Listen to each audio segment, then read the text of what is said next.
Di mana problemnya? Problemnya adalah bahwa di DPR sendiri itu ada problem anggaran. Jujur, kita nggak usah lagi ngomong bahwa ini kita sudah cukup, ini tidak cukup, tidak. Setiap orang pasti ingin ada peningkatan kesejahteraan. Nah, kan dilemanya adalah, kita jujur aja, dilema kepala daerah, diikutin nanti ikut celaka, nggak diikutin regulasi pemerintah macet. Satu, mereka pasti bercerita pengen punya jalan yang baik. Dua, pasti pengen punya cerita, punya layanan kesehatan yang memadai. Semakin dipilih oleh rakyat, maka rakyat ingin selalu free.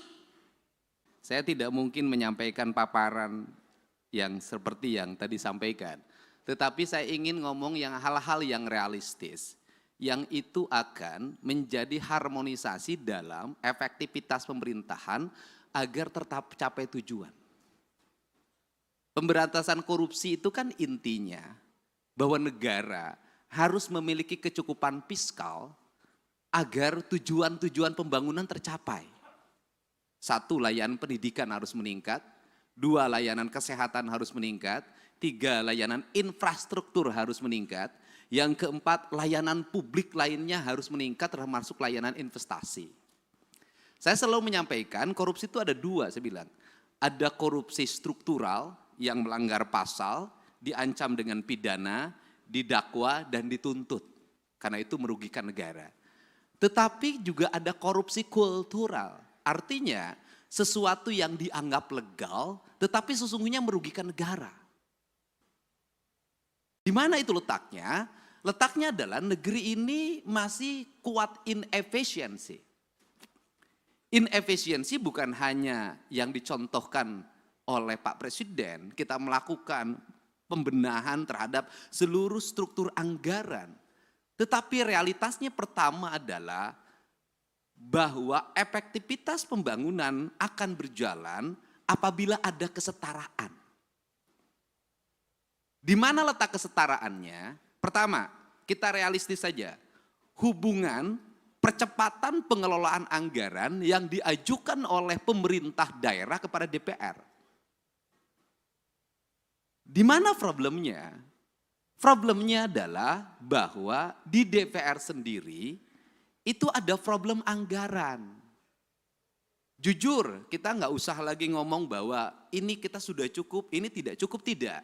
Setiap orang pasti ingin ada peningkatan kesejahteraan. Ini contoh yang harus segera dikoreksi. Anggota DPRD mengikuti perjalanan dinas keluar kota, keluar provinsi, tujuannya selain kunjungan kan ada benefit yang bisa dibawa pulang. Kita kalau jujur begitu. Hari ini benefit itu tipis, tapi tipis pun harus dijalankan. Inefisiensinya di mana Pak Direktur?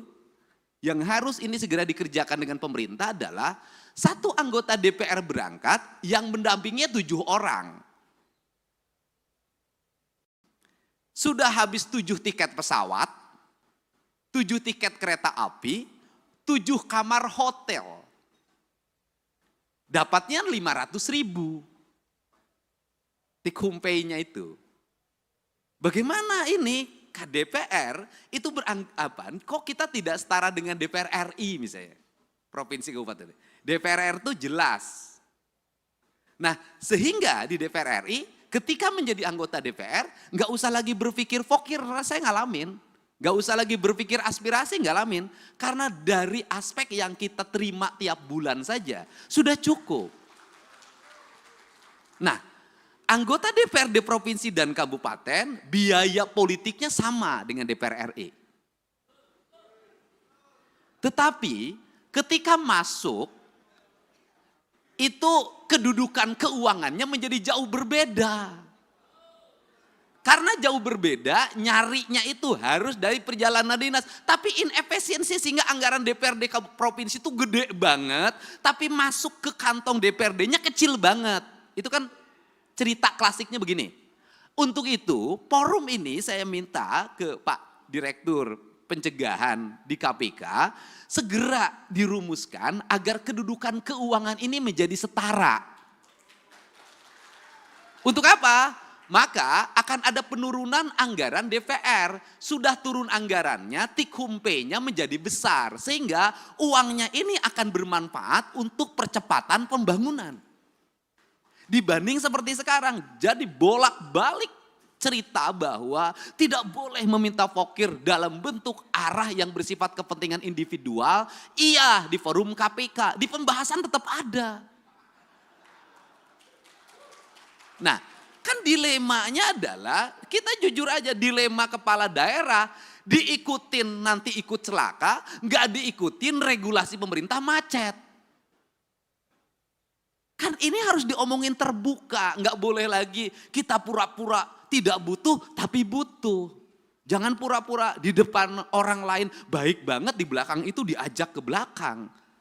Ini hal yang harus. Untuk itu saya meminta bantuan jajaran pimpinan KPK agar kedudukan keuangan DPRD itu sudahlah, daripada tikhumpe-nya diputerin dulu, nyewa hotel, nyewa pesawat, langsung saja honor-honor diberikan berdasarkan rapat-rapat di DPR. Dari mulai rapat komisi, rapat badan musyawarah, rapat badan anggaran, rapat paripurna 1, 2, 3-nya, itu semua. Kalau sudah seperti ini, anggota DPRD setiap hari akan di kantor. Karena kalau tidak ke kantor, tidak dapat tikhumpe. Selesai, Pak. Setelah itu ekonominya berputar lokal di daerah itu. Tidak lari keluar. Ini kan kasihan daerah-daerah yang dapetinnya dari PBB, parkir, pajak restoran. Yang kecil-kecil dikumpulin, habis itu uang restoran yang dipungut dari restoran kecil dipakai makan di restoran berbintang di kota besar. Ini harus segera dibenahin kalau negeri ini ingin baik. Nah, kelemahan dari DPRD, provinsi dan kabupaten tidak bisa membuat aturan sendiri. Karena seluruh aturannya dibuat oleh kementerian. Beda dengan DPR RI, bisa ngundang kementerian, langsung aturannya bisa direvisi. Itu bedanya. Modalnya sama, kedudukannya berbeda. Ini pertama. Yang kedua, di internal birokrasi ada inefisiensi birokrat. Apa itu? Jumlah pejabatnya banyak. Jumlah orang yang memiliki golongan 4B, 4C, 4D-nya itu banyak. Di provinsi, orang yang sudah punya jabatan itu nggak bisa kayak di kepolisian langsung menjadi perwira diparkirkan. Dia akan gugat ke PT UN, harus punya jabatan. Karena dia harus punya jabatan walaupun merit system, itu kan administrasi merit system itu. Bekerja itu kan bukan pada wilayah angka, pada wilayah eksekusi. Nah, akhirnya di hampir semua pemerintah daerah itu memiliki struktur jabatan yang sangat banyak, memiliki jumlah penjabat yang sangat gemuk, kemudian juga sistem pengelolaan birokrasinya, tunjangan terhadap pegawainya adalah tunjangan kinerja.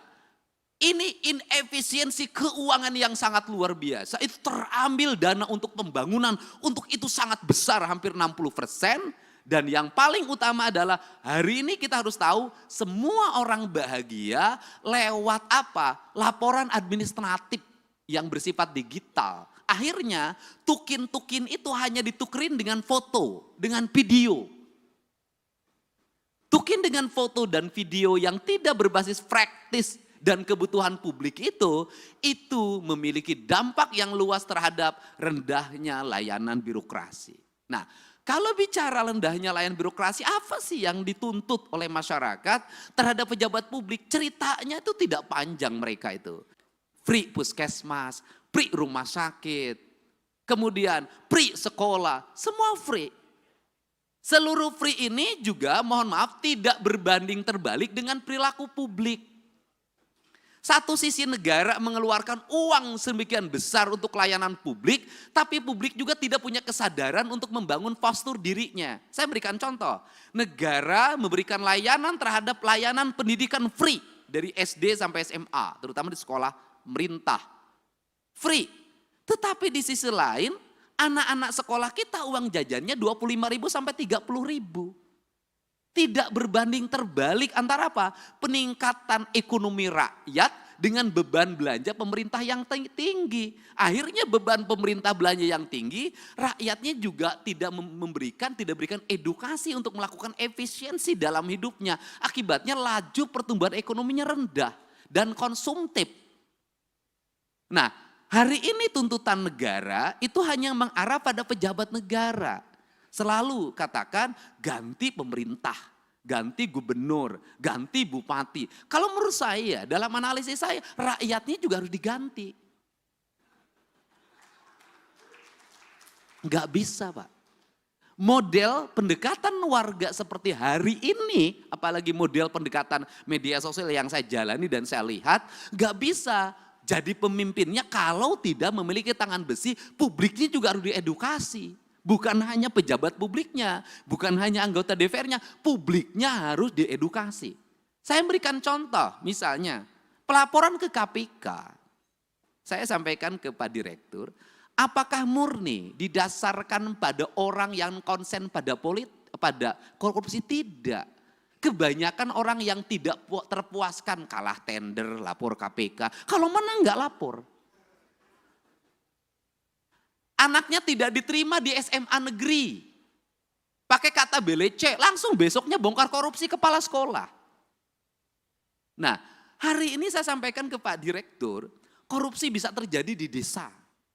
Kenapa? Setiap hari kepala desa didatangin orang yang mengaku ormas, orang yang mengaku LSM, orang yang mengaku wartawan. Itu sekali datang 10 orang, cepet itu dikasihnya. 1 juta tuh kepala desa sehari. Kemudian di kabupaten kalau bupati wali kotanya nggak tahan, pasti banyak orang yang mengaku A, mengaku B, itu melakukan tekanan dan nyari salah. Kemudian setelah itu dia bergaining, dapat jatah di kerjasama A, kerjasama B, kerjasama C. Nah ini yang jadi problem adalah Pak Direktur, gubernurnya punya daya tahan, misalnya para bupatinya punya daya tahan, tapi kepala SKPD-nya itu belum tentu punya daya tahan. Kenapa? Gubernur enak, SKPD-nya tinggi Pak, jauh jaraknya ke masyarakat. Kalau bupati wali kota itu dekat ke tetangganya, didatengin tiap hari pusing, akhirnya dilayanin. Jadi pemerintah ini yang terjadi di Indonesia hari ini adalah semakin dia strukturnya makin rendah, tingkat resikonya makin tinggi, sorotan publiknya makin tajam, biayanya makin rendah. Sehingga ini problem yang harus segera dibenahi. Untuk itu terakhir, apa sih sebenarnya solusi dari ini semua untuk membalik branding publik kemudian agar terarah? Tidak ada jalan lain bagi pemerintah untuk memanfaatkan platform media sosial secara terbuka. Kalau saya nantang-nantangan aja, sudah saja APBD kita di YouTube kan, di TikTok kan, di IG kan, sampaikan detail itu anggaran secara terbuka, kasih gelondongannya, mereka suruh baca sendiri, karena dengan itulah sesungguhnya brand atau trust kepercayaan akan tumbuh. Karena orang Indonesia itu punya tradisi, semakin diceritakan, semakin dijelaskan, maka dia semakin tidak peduli, semakin ditutupi, semakin penasaran. Dan orang Indonesia itu seneng penasaran. Semakin ditutupi, itu semakin penasaran, semakin diintip. Jadi kalau pintunya dibuka nggak berani masuk orang Indonesia. Tapi kalau pintunya dibuka dikit orang Indonesia tuh seneng masuk karena ini penasarannya. Jadi itu, cuman yang terakhir dibalik itu semua juga bahwa seluruh keterbukaan harus diimbangi juga dengan tingkat kesejahteraan aparatur dengan baik di luar ASN. Justru menurut saya yang berat dihadapi itu adalah para politisi. Standarisasinya tidak ada, tuntutan publiknya kuat, resikonya tinggi. ASN itu ada standarnya, politisi itu nggak ada standarnya. Ini problem. Politisi itu nggak bisa membedakan mana gaji, mana operasional. Kenapa? Karena gaji dan tunjangannya adalah operasional. Itu problem. Nah, itu bagaimana solusinya Pak Direktur? Solusinya begini saja menurut saya. Daripada operasional digabungkan dianggap sebagai tunjangan bagi para pejabat negara, lebih baik dikasih plot. Dari total APBD yang dimiliki, berapa plot yang tidak plot yang disiapkan oleh pemerintah dalam bentuk nilai, misalnya gubernur itu misalnya taruhlah 5 miliar atau 10 miliar, yang itu bisa didisposisi untuk menyelesaikan problem-problem sosial secara langsung agar dia bisa eksekusi. Kenapa? Kalau saya barangkali bisa turun eksekusi wajar lah. Kenapa? Karena saya punya platform media sosial yang memiliki nilai. Tapi kan tidak semua para gubernur punya. Tidak semua para bupati punya. Ketika mengeksekusi ke lapangan, ada banjir. Bendungannya harus diambil alih hari ini. Alat beratnya harus diturunkan. Sembakonya harus dikeluarkan. Kepala daerah yang taat asas terhadap anggaran tidak akan bisa berbuat apa-apa. Kenapa? Belum dibahas. Belum ada pengajuannya. Nah, dia harus bergerak nyari kemana. Tidak semua daerah kaya. Tidak semua daerah punya perusahaan yang digerakkan bayar CSR-nya. Banyak yang pas-pasan. Dia nyaris mati karena tidak punya langkah eksekusi yang bersifat benar menurut negara. Ini yang mesti saya katakan, harus ada platform yang bisa dikeluarkan oleh pemerintah yang itu darurat dan diaudit secara baik oleh BPK dan BPKP serta bisa dipertanggungjawabkan. Sehingga apa? Kepala daerah itu bisa tampil menyelesaikan masalah. Kenapa kepala daerah jarang turun? Kalau turun itu tuntutannya banyak. Kalau nengok banjir nggak cukup di banjir. Sembakonya, penanganan mesinnya, segala macam. Nah, kepala daerah yang tidak siap dengan fiskal tunai itu nggak mungkin. Yang kemarin aja belum balik apa harus keluar lagi, kan itu loh. Nah, ini fakta-fakta yang mesti didiskusikan bersama karena tugas pencegahan adalah mencegah seluruh aparat pemerintah untuk tidak berbuat yang bersifat koruptif dengan cara membuat ruang fiskal agar para kepala daerah memiliki kecukupan fiskal untuk menyelesaikan setiap problem publik yang terjadi. Barangkali itu pengantar dari saya, semoga pertemuan ini menjadi pengantar dan pencerahan. Dan kita menginginkan tidak ada satupun orang yang menjadi pejabat negara ingin dipanggil oleh direktur penyidikan. Tidak ada. Semuanya ingin diundang oleh direktur pencegahan. Enaknya direktur pencegahan tuh bisa senyum-senyum, bisa pegang-pegang, bisa peluk-peluk. Kalau Pak Ujang direktur penyidikan nggak akan sebaik ini. Gitu loh. Untuk itu saya ucapkan terima kasih, saya mohon maaf yang sebesar-besarnya. Mudah-mudahan platform media sosial kita sekali lagi bisa dimanfaatkan untuk menampilkan seluruh anggaran publik kita secara baik dan rakyat bisa mengakses dan membacanya detail anggaran itu. Itulah cara transparansi. Dan yang kedua adalah seluruh belanja harus terarah bagi kepentingan belanja publik. Dan yang ketiga adalah sudah semestinya kita membicarakan bahwa aparatur harus efektif dalam melakukan pengelolaan keuangan, jumlah pegawai juga harus efektif. Dan yang terakhir Pak Direktur, hari ini tuntutan kita di daerah tuh ada yang mempusingkan, jumlah guru yang pensiun banyak, tidak semuanya masuk P3K. Pemerintah harus menyekolahkan anaknya kalau saya dinargetkan sampai SMA, tapi pemerintah hari ini bingung, ngangkat P3K tidak bisa, ngangkat honorer tidak bisa. Sedangkan jumlah muridnya semakin banyak dan tidak bisa semuanya punya sekolah, negara menyiapkan. Itu juga problem, itu juga problem. Untuk itu saya ucapkan terima kasih. Wallahu muwaffiq ila aqwamit thoriq. Assalamualaikum warahmatullahi wabarakatuh. Sampurasun.